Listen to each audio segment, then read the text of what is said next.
اور لفظ وسیلہ سمجھنے میں ایک بہت بڑا اختلاف رونما ہوا، اور اس اختلاف کو سمجھنے کے لیے ایک تو ہمیں لفظ وسیلہ کا معنی سمجھنا ہوگا، اور دوسرا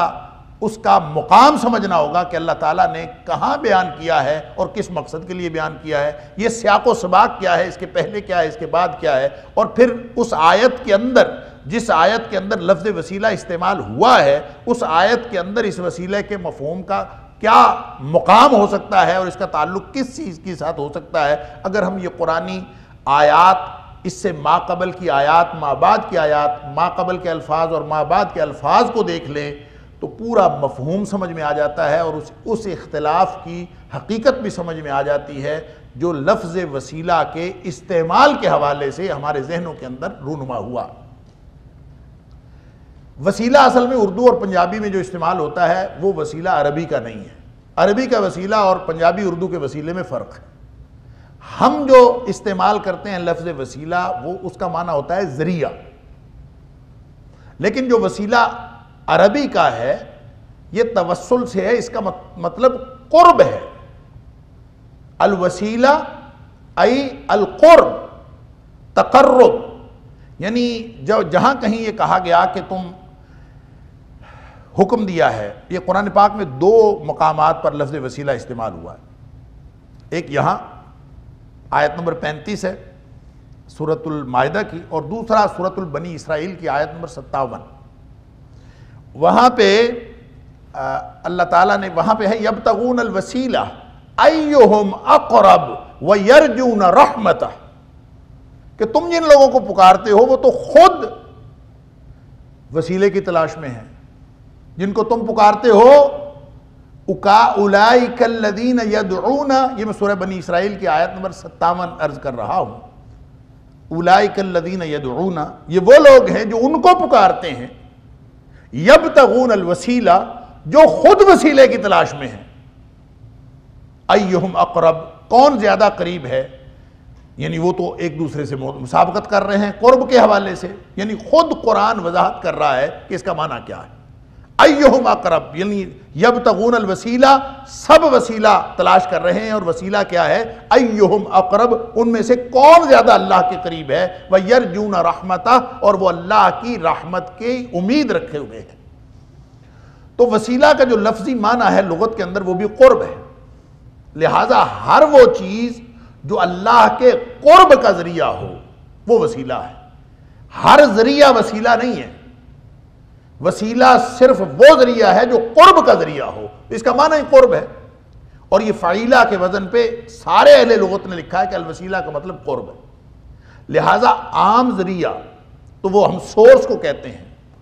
اور جب وسیلہ عربی زبان میں ہم وسیلہ کہتے ہیں تو اس سے مراد قرب ہوتا ہے، اور اس قرب کو حاصل کرنے کا ہر ذریعہ۔ وَابْتَغُوا إِلَيْهِ الْوَسِيلَہ کا معنی ہوگا کہ تم اللہ کا قرب تلاش کرو، کہ اللہ کے قریب کیسے ہوا جا سکتا ہے۔ اسی لیے امام شوکانی نے اس کا مفہوم بیان کرتے ہوئے فرمایا ہے کہ یہ جو وسیلہ ہے اے القرب، یہ قرب ہے اصل میں، جو دلالت کرتا ہے اعمال تقوی پر اور ایسے اعمال خیر پر، تصدق علی التقوی وعلی غیرہا خصال الخیر یتقرب العباد بہا الی ربہم۔ ہر وہ عمل جس کے ذریعے سے لوگ اپنے رب کا قرب چاہتے ہیں اس عمل کو وسیلہ کہتے ہیں۔ ہر وہ عمل جس سے اللہ کا قرب تلاش کیا جائے وہ، اور تقوی، تصدق علی التقوی وعلی غیرہا خصال الخیر، تقوی کے اوپر دلالت کرتا ہے، ہر قسم کے خصال خیر جس کے ذریعے سے بھی اللہ کا قرب تلاش کیا جائے وہ وسیلہ۔ اب آپ آیت کو پڑھیے، ڈاکہ نہیں مارنا، فساد فی الارض نہیں کرنا، یہ سیاق و سباق میں ما قبل کی آیات۔ ما بعد کی آیات ہیں چوری نہیں کرنی، اس لیے کہ چوری کی سزا بھی سخت ہے، اور فساد فی الارض اور ڈاکہ زنی اور سلب و نہب کی سزا بھی، اور دہشت پھیلانے کی سزا بھی بڑی سخت ہے، یہ کام نہیں کرنے۔ درمیان میں یہ کہا جا رہا ہے کہ جو کام کرنے ہیں اس کے بارے میں کہا جا رہا ہے، وہ بھی کام نہیں کرنا اور وہ بھی کام نہیں کرنا، اس کو ادب کی دنیا میں جملہ معترضہ کہتے ہیں۔ جملہ معترضہ کا معنی یہ ہوتا ہے کہ بظاہر اس کا موضوع ما قبل اور ما بعد سے مختلف لگ رہا ہوتا ہے، لیکن حقیقت میں اس کا تعلق ما قبل سے بھی ہوتا ہے، ما بعد سے بھی ہوتا ہے۔ یہ ایسے ہی ہے جیسے آپ کسی کو تفصیل بتا رہے ہوں رذائل اخلاق کی، اور آپ کہہ رہے ہوں کہ جو بری باتیں ہیں اس میں چغلی ہے، اس میں جھوٹ ہے، اس میں غیبت ہے، اس میں بد اخلاقی ہے، اس میں فلاں ہے، اور سچ بولا کرو، اور پھر آپ ساتھ فہرست بیان کرتے جائیں رذائل اخلاق کی، درمیان میں یہ جو فکرہ آئے گا نا سچ بولا کرو،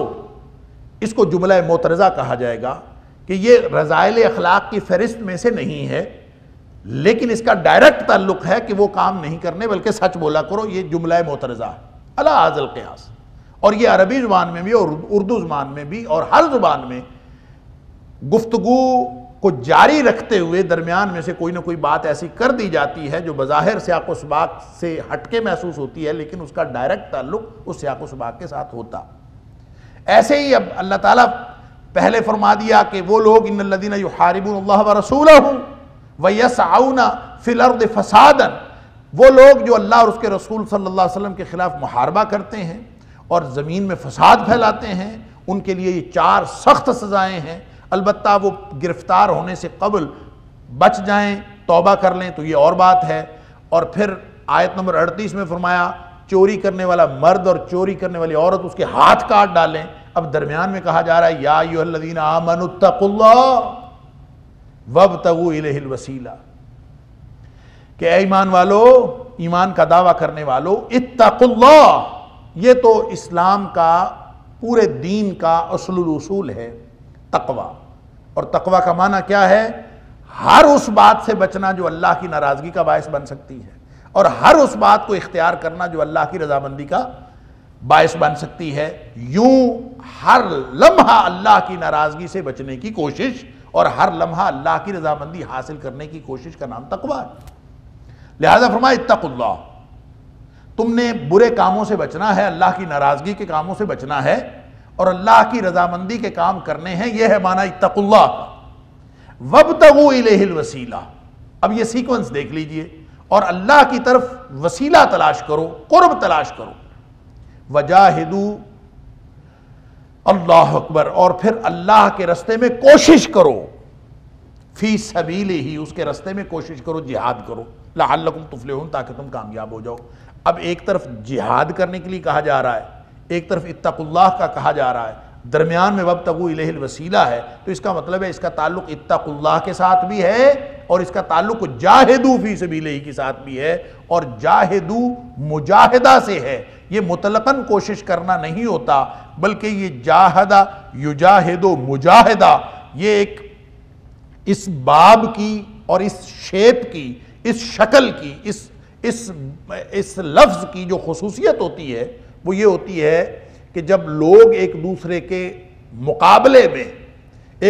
مقابلے میں جد و جہد کر رہے ہوں تو اس کو مجاہدہ کہتے ہیں۔ جو سمپل کوشش ہوتی ہے، جو یک طرفہ کوشش ہوتی ہے، وہ مجاہدہ نہیں ہوتی، بلکہ یہ مقابلتاً ہوتی ہے۔ اس کا مطلب ہے دنیا میں جتنی بھی ایول فورسز ہیں،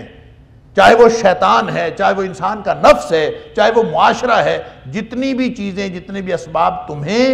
برائی کی طرف لے کے جانے والے ہیں، تمہیں ان کے خلاف لڑتے ہوئے اور جنگ کرتے ہوئے تمہیں اعمال خیر اختیار کرنے ہیں، اللہ کی ناراضگی سے بچنے والے اعمال اختیار کرنے ہیں، اللہ کی رضامندی حاصل کرنے والے اعمال اختیار کرنے ہیں۔ یہی قرب کا ذریعہ ہے۔ وابتغوا الیہ الوسیلہ، اللہ کا قرب تلاش کرو، کیسے؟ اعمال خیر سے تلاش کرو، اعمال شر سے بچتے ہوئے اور اعمال خیر اختیار کرتے ہوئے اللہ کا قرب تلاش کرو۔ یہ اس کا سیاق و سباق الفاظ کے اعتبار سے بھی اور آیات کے اعتبار سے اسی چیز کا تقاضا کرتا ہے، اور الوسیلہ کا جو لفظی معنی ہے وہ بھی قرب ہے، وہ بھی اسی چیز کا تقاضا کرتا ہے۔ اور اگر اس کو مطلقاً ذریعہ بھی سمجھ لیا جائے تو پہلی تو بات یہ ہے کہ جو مفہوم اردو اور عربی میں اردو اور عربی کا فرق ہے وہ ذہن میں رکھنا چاہیے۔ اردو اور پنجابی میں جو ہم وسیلہ استعمال کرتے ہیں وہ کسی بھی چیز کا وسیلہ. آپ نے کوئی کام کرنا کہتے کوئی وسیلہ مل جائے, آپ نے روزی کمانی آپ کہتے کوئی وسیلہ مل جائے. آپ مطلقاً لفظ وسیلہ ایک ذریعے کے طور پر بیان کرتے ہیں اور استعمال کرتے ہیں, حالانکہ لفظ وسیلہ جو عربی کا ہے وہ قرب اور قرب کے ذریعے کے علاوہ عام ذریعہ نہیں ہے, اس کا تعلق ہے ہی قرب کے ساتھ. اچھا, اب یہ اگر اس کا معنی قرب ہے, یہ قرب کا ذریعہ ہے, اس کے بارے میں اب کہ قرآن آج ہمارے اوپر تو نازل نہیں ہوا, قرآن تو نازل ہوا ہے نبی اکرم صلی اللہ علیہ وسلم. اس کا مفہوم نبی پاک صلی اللہ علیہ وسلم نے سمجھا اور صحابہ کرام کو سمجھایا, اور یہ نبی پاک صلی اللہ علیہ وسلم کی ڈیوٹی تھی. وَأَنزَلْنَا إِلَيْكَ الذِّكْرَ لِتُبَيِّنَ لِلنَّاسِ مَا نُزِّلَ إِلَيْهِمْ. اے حبیب صلی اللہ علیہ وسلم, یہ قرآن ہم نے آپ کی طرف نازل کیا ہے اور آپ نے لوگوں کو سمجھانا ہے. تو ایک تو بات یہ کہ نبی اکرم صلی اللہ علیہ وسلم نے وسیلہ تلاش کرنے کا کیا حکم دیا ہے اور کیسے وسیلہ تلاش کیا جائے. تو 4 قسم کا وسیلہ ہے جو قرآن پاک سے اور نبی پاک صلی اللہ علیہ وسلم کے فرامین سے واضح ہوتا. ایک تو قرآن پاک خود کہتا کہ وَلِلَّهِ الْأَسْمَاءُ الْحُسْنَى, اللہ کے لیے بڑے اچھے اچھے نام ہیں, فَادْعُوهُ بِهَا, تم ایسا کرو کہ اللہ کے ناموں کے ساتھ اللہ کو پکارا کرو. تو اس کا مطلب ہے اللہ کے ناموں کا وسیلہ اختیار کیا جا سکتا ہے اگر اس کو آپ ذریعہ یا ذریعہ قرب نہیں بلکہ ذریعہ قرب اس کا معنی سمجھیں, تو ذریعہ قرب کے لیے اللہ کے نام استعمال کیے جا سکتے. قرآن خود بتا رہا کہ وَلِلَّهِ الْأَسْمَاءُ الْحُسْنَى, اللہ کے بڑے اچھے اچھے نام ہیں, فَادْعُوهُ بِهَا, اس کے ذریعے سے پکارا کرو. اور نبی پاک صلی اللہ علیہ وسلم نے دعائیں کرنے کا جو طریقہ بتایا ہے, آپ نے یہی فرمایا کہ سب سے پہلے دعا کرتے وقت اللہ کی تعریف بیان کرنی چاہیے اور اللہ کی وہ صفت بیان کرنی چاہیے, خاص طور پر جس طرح کا آپ کو اللہ سے کام ہے, جس طرح کی آپ کی دعا کی نوعیت ہے. اگر آپ نے رحمت مانگنی ہے تو رحمان اور رحیم کہہ کے پکاریں, اگر آپ کو تونگری اور غنا چاہیے تو آپ اللہ کو یا غنی اور یا مغنی کہہ کے پکاریں, اگر آپ کو اپنے کوئی عیوب چھپانے ہیں تو یا ستار العیوب کہہ کے کریں, اور جو اگر آپ کو شفا چاہیے تو آپ اللہ کو یا شافی الامراض کہہ کے پکاریں. اللہ کی جتنے بھی صفات اور جتنے اچھے نام ہیں آپ ان کے ذریعے سے پکاریں گے تو آپ کی دعائیں قبول ہوں گی. تو اس کا مطلب ہے قرب کا ذریعہ کیا ہے, اللہ کے نام ہیں, اللہ کے صفات ہیں. اللہ کی صفات اصل میں سب سے بڑا جو وسیلہ ہے وہ اللہ کی صفات. دوسرا وسیلہ یہ ہو سکتا ہے کہ آپ کے جو اچھے اعمال ہیں, نیک اعمال, جس کا ثبوت ہمیں قرآن و حدیث سے ملتا ہے, وہ ہیں نیک اعمال. کہ کوئی شخص اچھا عمل کرے, اس کو اللہ سے دعا قبول کروانے کا یا اللہ تعالیٰ سے قریب ہونے کا ذریعہ بنا لے. اور کوئی بھی نیک عمل کوئی شخص کرتا ہے تو ایک تو قرآن خود بتاتا ہے وَاسْجُدْ وَاقْتَرِب, سجدے کرو تو اللہ کے قریب ہو جاؤ گے. تو اس کا مطلب ہے نیک اعمال کرنے سے قرب حاصل ہوتا ہے, اور یہ عمل ہے. آپ جتنے مرضی نوافل پڑھیں گے, جتنا کچھ کرتے جائیں گے, آپ آہستہ آہستہ قریب ہوتے جائیں گے. اور پھر صحیح حدیث کے اندر جو بخاری اور مسلم میں ہے, اس میں یہ بھی آتا ہے کہ میرا بندہ, اللہ تعالیٰ فرماتا ہے, حدیث قدسی ہے کہ میرا بندہ نوافل کے ذریعے سے میرے قریب ہوتا جاتا ہے. یتقرب الیہ بالنوافل, میرا بندہ نفلوں کے ذریعے اتنے نوافل پڑھتا ہے اور نفلی کام کرتا ہے, صرف فرائض پورے نہیں کرتا بلکہ نوافل جتنے زیادہ وہ ادا کرتا ہے, یہ حقوق اللہ کے حوالے سے بھی نوافل ہیں اور حقوق العباد کے حوالے سے بھی نوافل ہیں. جتنا کوئی نوافل ادا کرے تو اللہ فرماتا ہے کہ میرا بندہ میرے قریب ہو جاتا, اتنا قریب ہو جاتا ہے کہ میں اس کے کان بن جاتا ہوں جس سے وہ سنتا ہے, میں اس کی آنکھیں بن جاتا ہوں جس سے وہ دیکھتا ہے, میں اس کے ہاتھ بن جاتا ہوں جس سے وہ پکڑتا ہے, میں اس کے پاؤں بن جاتا ہوں جس سے وہ چلتا ہے. کیا مطلب کہ اس کا چلنا, اس کا پکڑنا, اس کا دیکھنا, اس کا سماعت کرنا, سب کچھ اللہ کے حکم کے عین مطابق ہو جاتا ہے. پھر وہ سرے منہ انحراف نہیں کرتا اللہ کے احکام سے, وہ قرب حاصل کرتے کرتے اتنا قریب ہو جاتا. اور پھر قرآن کہتا ہے فاسجد واقترب, سجدہ کرو, سجدے کرتے رہا کرو اور یہ تمہیں اللہ کے قریب کر دیتا ہے۔ اور نبی پاک صلی اللہ علیہ وسلم نے اسی کی وضاحت فرمائی کہ اقرب ما یکون العبد الی ربہ وہو ساجد، انسان اللہ کے قریب ترین حالت میں اس وقت ہوتا ہے جب یہ حالت سجدہ میں ہوتا ہے کہ وہ تمام اعمال خیر، جیسا امام شوکانی نے فرمایا وَعَلَى غَيْرِهَا تَصْدُقُ عَلَى التَّقْوَى وَعَلَى غَيْرِهَا خِصَالِ الْخَيْرِ، جتنے بھی خیر کی خصلتیں ہیں جس کے ذریعے سے انسان اللہ کا قرب حاصل کرنے کی کوشش کرتا ہے، وہ سارے کے سارے اس کے تحت وہ وسیلہ کے مفہوم کے اندر داخل۔ اور اس کی وضاحت پھر بخاری شریف کی اس حدیث سے بھی ہوتی ہے کہ جو 3 لوگ جو ہیں وہ غار میں پھنس گئے تھے کہ آندھی آئی اور وہ تینوں غار میں گھسے، لیکن آندھی کی وجہ سے ایک بہت بڑی چٹان، بہت بڑا پتھر وہ لڑک کے غار کے دھانے پہ آگے، غار کا دھانا بند ہو گیا، پھنس گئے تینوں، سمجھنا ہے کیا کریں، اتنی بڑی چٹان تھی کہ وہ ہلائی نہیں جا سکتی تھی۔ تو نبی اکرم صلی اللہ علیہ وسلم نے فرمایا، انہوں نے پھر اللہ سے دعا کی، آپس میں مشورہ کیا کہ ہم یوں کرتے ہیں کہ اگر کوئی خالص عمل زندگی میں ہے جو صرف اللہ کے لیے کیا ہے تو اپنے اس عمل کو یاد کرو اور اس کے ذریعے سے اللہ سے دعا کرو۔ پھر اس کی تفصیل ہے حدیث کے اندر کہ تینوں نے باری باری اپنے زندگی کے وہ اعمال یاد کیے جو خالص اللہ کے لیے کیے تھے،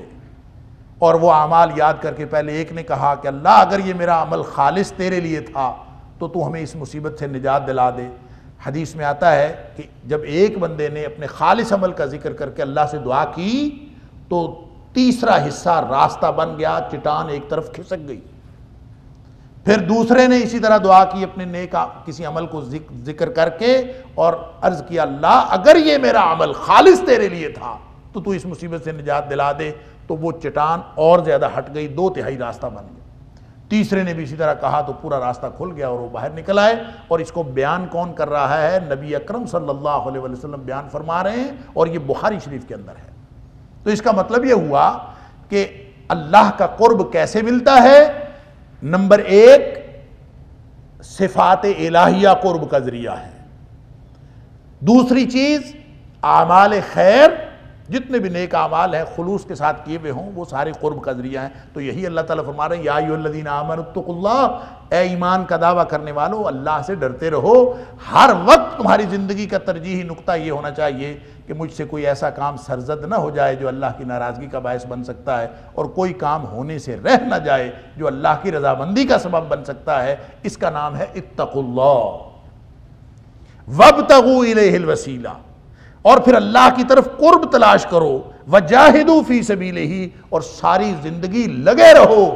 جو بھی ایول فورسز، جو بھی شیطان، تمہارا نفس، جو کوئی بھی اس رستے پر جانے سے رکاوٹ بنتا ہے اس سے ٹکرا جاؤ۔ وجاہدوا فی سبیلہ، اپنے نفس سے لے کر کفار کے ساتھ محاذ جنگ پر لڑنے تک۔ المجاہد من جاہد نفسہ فی طاعت اللہ، اصل مجاہد وہ ہوتا ہے من جاہدہ، جو لڑائی کا آغاز کرتا ہے اپنے نفس کے خلاف، فی طاعت اللہ، کہ وہ اللہ کی اطاعت پہ جانا چاہتا ہے، نفس اس کو روکتا ہے کہ تو نے نہیں جانا، یہ اپنے نفس کے خلاف لڑتے ہوئے یہ اللہ کی اطاعت کے رستے پہ جاتا ہے۔ یہی فرمایا جا رہا ہے وجاہدوا فی اللہ وجاہدوا فی سبیلہ، اور تم اللہ کے رستے میں یہ مجاہدہ کرتے رہو۔ وہ نفس کے خلاف ہو،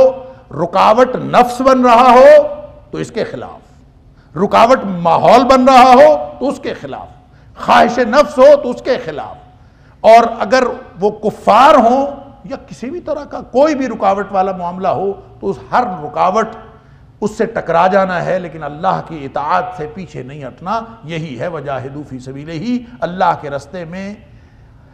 یعنی عام جہاد سے لے کر، جہاد بالنفس سے لے کر جہاد بالمال اور پھر قتال تک،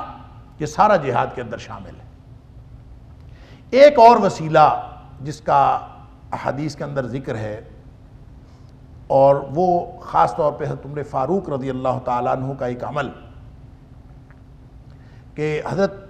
عباس رضی اللہ تعالیٰ عنہ، اور یہ بخاری شریف کے اندر حضرت انس بن مالک رضی اللہ تعالیٰ عنہ روایت کرتے ہیں کہ جب قحط پڑا تو حضرت عمر فاروق رضی اللہ عنہ کے دور میں، اور تو نبی پاک صلی اللہ علیہ وسلم کے شہر میں حضرت عمر فاروق موجود تھے، مدینہ تو نبی میں موجود تھے، اور نبی کریم صلی اللہ علیہ وآلہ وسلم کے روضہ اقدس کے پڑوس میں موجود تھے، لیکن دعا کیا کرتے ہیں کہ یا اللہ خاندان نبوت کا یہ فرد چچا عباس یہ ہمارے پاس بچا ہے، اللہ اکبر رضی اللہ تعالیٰ عنہ، اور عرض کرتے ہیں یا اللہ جب تیرے حبیب صلی اللہ علیہ وآلہ وسلم موجود تھے تو ہم ان کے پاس جاتے تھے،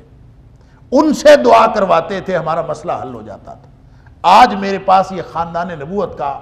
یہ ایک چشم و چراغ بچا ہے، نبی اکرم صلی اللہ علیہ وسلم کے چچا موجود ہیں، اللہ تو ان کے ذریعے سے ہماری دعا قبول فرما اور تو ہماری یہ مصیبت ٹال دے۔ یہ کون کہہ رہے ہیں؟ حضرت عمر فاروق رضی اللہ تعالیٰ عنہ فرما۔ تو اس کا مطلب یہ ہوا کسی بھی زندہ بزرگ، کوئی بھی نیک آدمی، کوئی بھی نیک شخصیت، اس کے پاس جائیں، آپ اس سے دعا کروائیں، اور اس کی دعا وہ اللہ سے دعا کرے گا، اور یہ وسیلہ اختیار کیا جا سکتا ہے، اور یہ دلیل مل گئی حضرت عمر فاروق رضی اللہ تعالیٰ عنہ کے اس عمل سے۔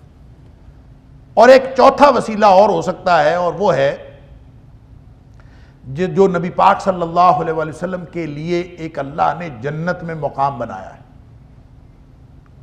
کہ نبی پاک صلی اللہ علیہ وآلہ وسلم نے فرمایا کہ ایک مقام ہے جس کا نام وسیلہ ہے، مقام محمود، ایک تعریف کیا گیا مقام، اس کا نام ہے وسیلہ، اور وہ جنت میں ہے، اور وہ ایک شخص کو ملنا ہے۔ تو نبی اکرم صلی اللہ علیہ وآلہ وسلم نے فرمایا کہ جو شخص بھی اذان سننے کے بعد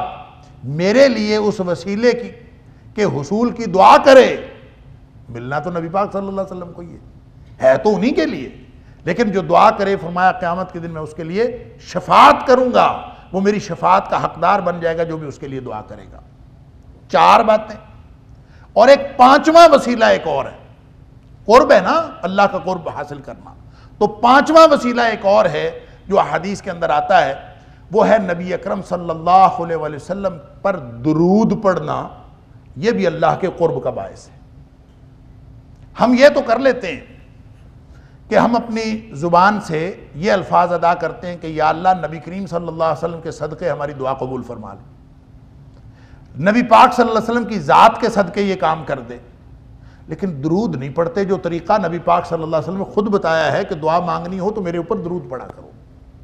تو نبی کریم صلی اللہ علیہ وسلم، لوگ مسئلہ پوچھتے ہیں کہ نبی کریم صلی اللہ علیہ وسلم کا نام لے کر دعا ہو سکتی ہے کہ نہیں ہو سکتی؟ اللہ کے بندو، نبی پاک صلی اللہ علیہ وسلم پر درود نہ بھیجا جائے، آپ کا نام نامی نہ لیا جائے، تو نبی کریم صلی اللہ علیہ وسلم نے فرمایا کل دعاء محجوب، دعا رک جاتی ہے جب تک نبی پاک صلی اللہ علیہ وسلم پر درود نہ بھیجا جائے، دعا اوپر چڑھتی ہی نہیں۔ تو اس کا مطلب یہ ہوا کہ نبی پاک صلی اللہ علیہ وآلہ وسلم کا نام نامی لیا جانا ضروری ہے ہر دعا کے ساتھ، لیکن لینا کیسے ہے؟ ویسے لینا ہے جیسے نبی پاک صلی اللہ علیہ وسلم نے طریقہ بتایا۔ آپ نے الفاظ بتا دیے، صحابی پوچھتا ہے اللہ کے رسول صلی اللہ علیہ وسلم آپ پر درود کیسے بھیجا کریں؟ آپ نے الفاظ پڑھ کے سنائے، ایسے بھیجا کریں۔ اور یہ جو ہم نماز میں پڑھتے ہیں اللہم صلی علی محمد وعلی آل محمد کما صلیت علی ابراہیم وعلی آل ابراہیم انک حمید مجید، اللہم بارک علی محمد وعلی آل محمد کما بارکت علی ابراہیم وعلی آل ابراہیم انک حمید مجید، اس کے علاوہ بھی درود کے الفاظ مسنون موجود ہیں، مختصر الفاظ، اس سے زیادہ مختصر، لیکن جو سب سے زیادہ پسند کیا نبی پاک صلی اللہ علیہ وسلم نے اپنے لیے درود، وہ یہ والے الفاظ، لہذا یہ درود پڑھا جائے، نبی کریم صلی اللہ علیہ وسلم پر درود پڑھا جائے، جتنا کوئی پڑھنا چاہتا ہے پڑھے، بلکہ حضرت ابی بن کعب رضی اللہ تعالیٰ عنہ، سبحان اللہ، وہ عرض کرتے ہیں اللہ کے رسول صلی اللہ علیہ وسلم کتنا درود، کتنی دعا، پرسنٹیج کیا ہونی چاہیے؟ تو نبی کریم صلی اللہ علیہ وسلم نے فرمایا کہ جتنا تو کر لے اتنا تیرے لیے اچھا ہے۔ تو کہتے ہیں کہ اللہ کے رسول صلی اللہ علیہ وسلم میں 1/3 درود پڑھ لیا کروں، اور پہلے 1/4 کہا، 1/4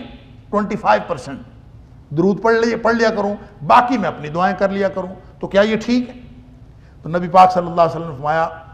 ٹھیک ہے، یہ بھی ٹھیک ہے، لیکن اگر تو اور زیادہ کر لے، ان زدت فہو خیر لک، اگر اور زیادہ کر لے گا تو تیرے لیے بہتر۔ پھر کہتے ہیں اچھا اللہ کے رسول صلی اللہ علیہ وسلم میں 2/3 کر لیتا ہوں، 1/3 درود پڑھوں گا اور 2/3 جو ہے وہ میں اپنی باقی دعائیں کر لوں گا۔ نبی کریم صلی اللہ علیہ وسلم فرمایا ہے تو یہ بھی ٹھیک، لیکن فَإِن زِدْتَ فَهُوَ خَيْرٌ لَكَ، اگر تو زیادہ کر لے گا تو تیرے لیے اور بہتر ہے۔ کہتے ہیں چلے آدھا درود آدھی دعائیں، یوں کر لیتے ہیں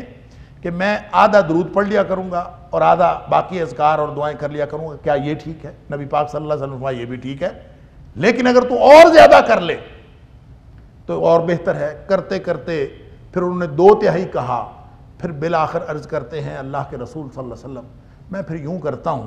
میں صرف درود ہی پڑھ لیا کروں گا، باقی سارا کچھ رہنے دوں گا، صرف درود پڑھ لیا کروں۔ نبی کریم صلی اللہ علیہ وسلم فرمایا اگر تو ایسے کرے نا اذن تکفى ہمک ویغفر لک ذنبک، اگر تو ایسے کرے گا تو تیرے سارے غم دور ہو جائیں گے اور تیرے سارے گناہ معاف ہو جائیں گے۔ تو نبی اکرم صلی اللہ علیہ وسلم پر درود بھیجنا یہ تو اللہ کے قرب کا سب سے بڑا ذریعہ ہے۔ یوں کہہ لیا جائے کہ یہ اللہ کی صفات ہیں، یعنی 5 ہمارے پاس وسیلے آ گئے، اور وسیلہ کا مفہوم جو قرآن اور حدیث سے ملتا ہے یہی 5 وسیلے ہیں، باقی اس کے علاوہ آپ اس کو مطلقاً ذریعہ سمجھ کے جو مرضی کرتے رہیں۔ قرب اور قرب کا ذریعہ یہ الوسیلہ کا معنی ہے، اور میں نے عرض کیا کہ آپ اس کو سیاق و سباق کو دیکھ لیجئے، ما قبل کی آیات، ما بعد کی آیات، ما قبل کے الفاظ، ما بعد کے الفاظ، جب آپ ان پر غور کریں گے تو سوائے اس کے کہ جو امام شوکانی علیہ الرحمہ نے اس کی وضاحت کی ہے کہ تصدق الوسیلہ ای القرب، یہ ہے ہی قرب، وسیلہ ہے ہی قرب کا نام، اور تصدق علی التقوی، یہ تقوی پر دلالت کرتا ہے۔ اور تقوی کیا ہے؟ ہر لمحہ انسان اسی فکر میں رہے کہ مجھ سے کوئی اللہ کی ناراضگی کا کام سرزد نہ ہو جائے، اور اسی فکر میں رہے کہ کوئی چھوٹے سے چھوٹا کام ایسا رہ نہ جائے جو اللہ کی خوشنودی کا باعث بن سکتا ہے۔ جس شخص کی زندگی کا یہ طریقہ بن گیا وہ متقی ہے۔ اتقوا اللہ وابتغوا الیہ الوسیلہ وعلی، امام شوکانی فرماتے ہیں وعلی غیرہا خصال الخیر یتقرب العباد بہا الی ربہم، جس کے ذریعے سے لوگ اپنے رب کا قرب تلاش کرتے ہیں، وہ سارے ہی نیک کام الوسیلہ کے مفہوم کے اندر شامل ہیں۔ اللہ تعالیٰ مجھے اور آپ کو صحیح مفہوم سمجھنے اور اس پر عمل کرنے کی توفیق عطا فرمائے۔ میں نے عرض کیا قرآن پاک میں 2 جگہ یہ لفظ استعمال ہوا ہے، ایک یہاں اور دوسرا بنی اسرائیل کی آیت نمبر 57 میں، اور سورہ بنی اسرائیل کی آیت نمبر 57 میں بات ہی ان کی ہو رہی ہے جن کو لوگ، ایسے نیک لوگ، ایسی نیک ہستیاں جن کو لوگ جا کے پکارتے ہیں۔ اللہ فرماتا ہے اولئک الذین یدعون یبتغون الی ربہم الوسیلہ، یہ ان لوگوں کو پکارتے ہیں جو خود رب کا قرب تلاش کرنے کے چکر میں ہیں، جو خود رب کا قرب تلاش کرتے رہتے ہیں، یہ ان کو پکارتے ہیں۔ اور پھر وہ رب کا قرب تلاش کرتے ہوئے خود قرآن وضاحت کرتا ہے ایہم اقرب ویرجون رحمتہ، وہ تو ایک دوسرے سے آگے بڑھتے ہیں کون زیادہ اللہ کے قریب ہے۔ تو الوسیلہ یبتغون الی ربہم الوسیلہ، اسی کی وضاحت ایہم اقرب قرآن نے خود بتا دی، وَيَرْجُونَ رَحْمَتَهُ، جتنا زیادہ اللہ کے قریب انسان ہوتا جاتا ہے اتنا زیادہ اللہ کی رحمت کا امیدوار بنتا چلا جاتا ہے۔ اور یوں حد محاربہ اور حد سرقہ اس کے درمیان میں جملہ معترضہ کے طور پر یہ آیت لا کے ہمیں سمجھا دیا گیا ہے کہ تم نے اعمال شر سے بچنا ہے، ان سارے جرائم سے بچنا ہے، اپنے سماعتوں کو، بصارتوں کو، کانوں کو، زبان کو، ہاتھوں کو، قدموں کو ہر طرح کی برائیوں سے بچا کر یا ایھا الذین آمنو، اے اہل ایمان ڈٹ جاؤ، اتقوا اللہ، اس اسلوب پہ زندگیاں استوار کر لو، اس ترجیحی نقطے پہ زندگیاں استوار کر لو کہ ہر دم اللہ کی ناراضگی سے بچنا ہے اور ہر دم اللہ کی رضامندی حاصل کرنی ہے۔ وابتغوا الیہ الوسیلہ، اور ہر لمحہ ایسے اعمال کرتے رہو جو اللہ کے قرب کی تلاش میں تمہارے معاون ہوں۔ وابتغوا الیہ الوسیلہ، اللہ کا وسیلہ تلاش کرو، اللہ کا قرب تلاش کرو۔ کیسے؟ وجاہدوا فی سبیلہ، لگے رہو اللہ کے رستے میں، مجاہدہ کرتے رہو اور جہاد کرتے رہو، لعلکم تفلحون، پھر تم کامیاب ہو جاؤ گے۔